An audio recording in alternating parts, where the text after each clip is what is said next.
Welcome to Dolphins Today by Chat Sports. I am your host, Nic Rohloff. And on today's show, we're going to do a Miami Dolphins mailbag. Training camp getting started this week. And I wanted to answer some questions from Dolphins fans from our Tuesday live show before TC gets underway. We'll start with my guy, Lil Bad. Is Chris Grier and Mike McDaniel, their jobs on the line? I have one word answer, but I'll elaborate. Absolutely, Lil Bad. We have talked ad nauseum about this. I thought that it would have been completely justifiable to fire Chris Grier. Chris Grier should have been fired. And it would have been justifiable to also fire Mike McDaniel. Is it a little bit harsh to do that if you did it last season? Yes, because he's had a winning record over 3 seasons and he's taken you to the playoffs twice. But when you usually hire a new GM, that new GM is usually going to want to have a say as their new head coach or their next head coach. And maybe they would want McDaniel, maybe they wouldn't. But that's the type of hot seat stuff we're talking about here. And if Miami misses the playoffs again this season and wins like 7 games, well, yeah, I would expect both of those two to be gone by this time next offseason. So I do, in fact, believe Chris Grier and Mike McDaniel's job is on the line going into the 2025 season. Zoe with a question. Who is the most important player, defense and offense on this team? Okay, good question. Start offense. Answer is Patrick Paul, the second-year offensive tackle from Houston. Why do I say Patrick Paul? Because Teron Armstead, despite missing some time last year, he was a top 5 left tackle in the NFL. And your offensive line was terrible. So if you had a top 5 left tackle in the entire NFL and you still had a bottom 5 O-line, well, how bad would your O-line be if you declined at that position?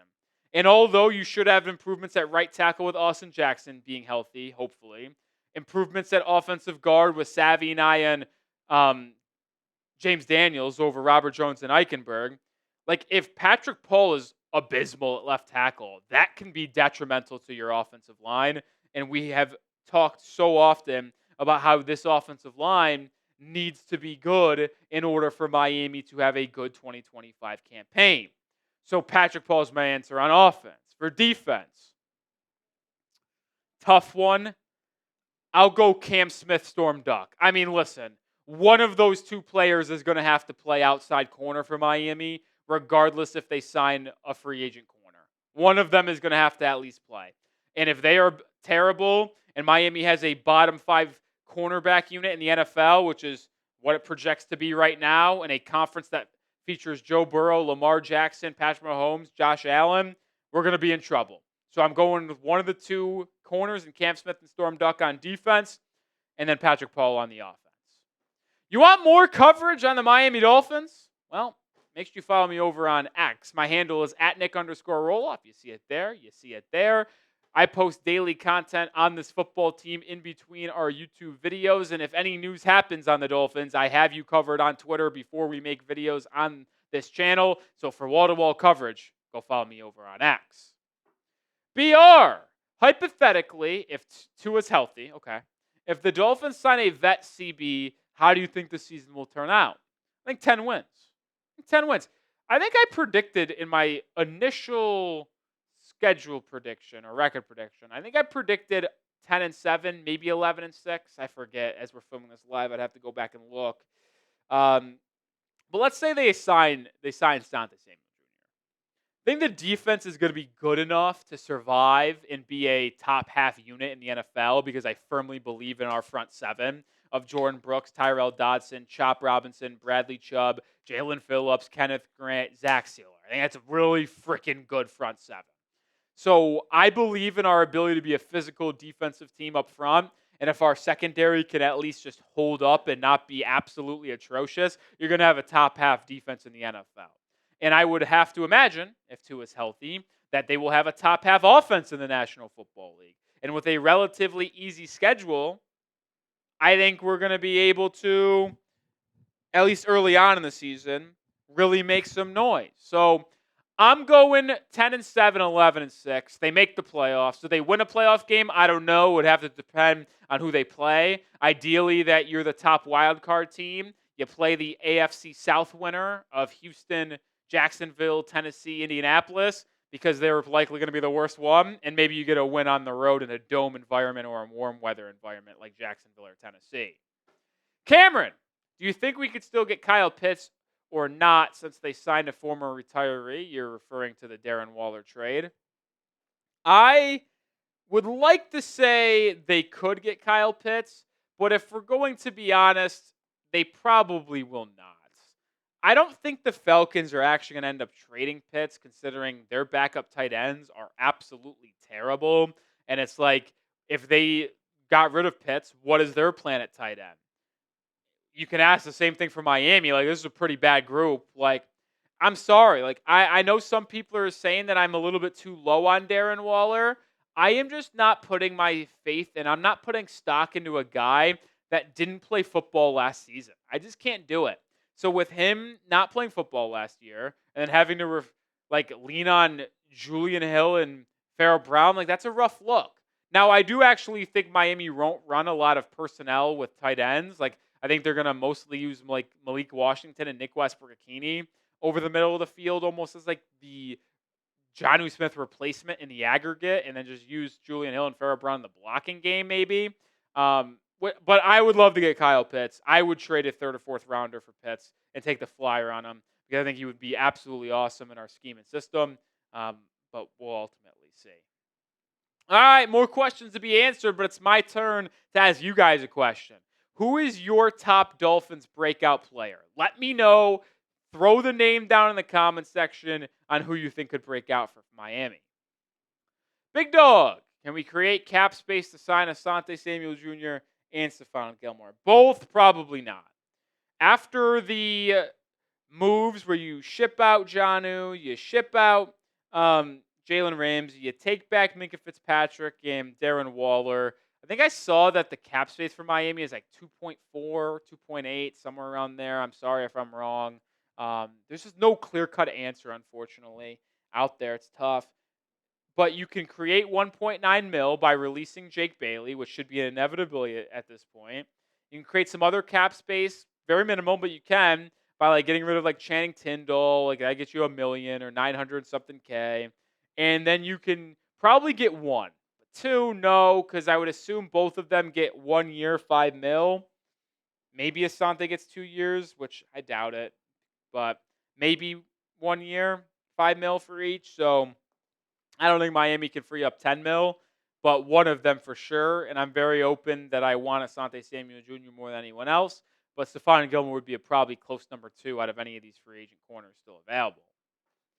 Zoe coming in with another question. Devon Achane have 1,000 rushing yards this year and 750 receiving yards this year. No, I do not. That would be pretty insane if he did. Listen, Devon Achane, and I want to double check and get the numbers completely right, has never had 1,000 rushing yards. No, he had a 900 in 2024 and 800 in 2023. And with Jalen Wright being added more into the fold, Alexander Madison, and Ali Gordon, I just don't believe that Achane is going to be able to amass 1,000 rushing yards. And 750 receiving yards is flat out crazy for a running back. He was like top 3 in receptions last year for Miami, and he only had like 500 receiving yards. So I don't think he's going to get anywhere close to those numbers. Will he have over 1,000 all-purpose yards and double-digit touchdowns like he had last year? Absolutely. But I don't think he's going to get close to those numbers. Cameron, since we have a lot of D linemen, who do you think gets cut or does anyone get released? #Dolphins. Well, the funny thing about our defensive line room is that we have a lot of players, but I think most of them make it. Like, think about this. Zach Sealer is obviously going to make the team. Kenneth Grant's obviously going to make the team. Benito Jones is going to make the team. Zeke Biggers and Jordan Phillips were draft picks this year. Phillips is a lock, so there's 4. But who gets it outside of them for? Like, if you keep 5 interior defensive linemen, is it Zeke Biggers? Like, I probably lean so, right? Like, maybe Matthew Butler, sure. I doubt UDFA Alex Huntley. Maybe Matt Dickerson. But if you're looking at interior defensive line, Miami kept, I believe, 5 last season at the start of the year with Campbell, Sealer, Deshaun Hand, Benito Jones, and I feel like there was one more I'm missing. So I think there was 5 last year initially. But those 4 definitely made it on the first 53-man roster cut down.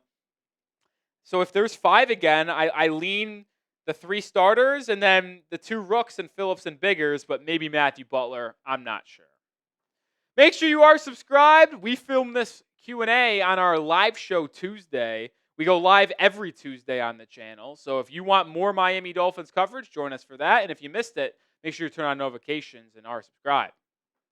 Maurice, why don't people see that we were the winner in the Jalen Ramsey trade? He was gone anyway. We got a 5th and Minka for Jonnu Smith. Well, I wouldn't say that, but this is what I would say. This is obviously the full trade details. I think we did win the deal because I look at it in 2 separate deals, right?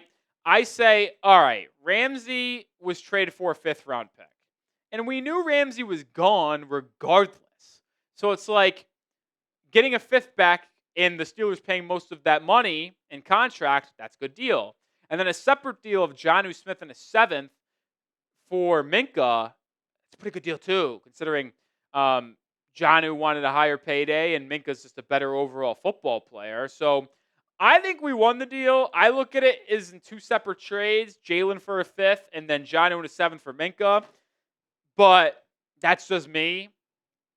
I think Fitzpatrick's going to be really good for Miami this season. I'm excited to see how he's used in this Anthony Weaver scheme and how he is woven, intertwined with Iafatu Melifanu and Ashton Davis and the rest of the safety room. It's going to be fun to watch for sure. And I do think Miami ultimately made out pretty well in this trade. All right, forecast it. The Vegas line for the Dolphins win total this year is 8.5. Will Miami go over and win 9 games or more? Or will they go under, where they win 8 games or less? Get your predictions down in the comments. Tristan, do you think any of the CB rumors or new tight end rumors are actually going to happen? CB, yes. Like, corner or like tight end rumors, I think maybe are probably maybe overblown at this point. And I want them to add another tight end, but I don't think they will based off the cap situation. But cornerback rumors have to happen. Like, your cornerback room can't be Cater Kohu, Cam Smith, and Storm Duck. That's just absolutely abysmal, man. It is. So I do believe, without a shadow of doubt in my heart and brain, that Miami ultimately signs one of Asante Samuel Jr., Rasul Douglas, Stephon Gilmore, someone in that category. So I do think cornerback gets added. Tight end, that's a little bit more unlikely if you ask me. That'll do it for today's mailbag, but we're still answering questions on social media. Make sure you follow me over on Twitter. You can also hit us up over on Instagram. @Dolphins Today IG is the handle. We're at 50 followers away from 1,000. When we get to 1,000, we will be doing an Instagram Q&A. Put short form and more posts over there in between our videos. So, like I say, you want wall-to-wall 365 coverage of Miami Dolphins football, follow me on Twitter, subscribe, and follow us on Instagram as well.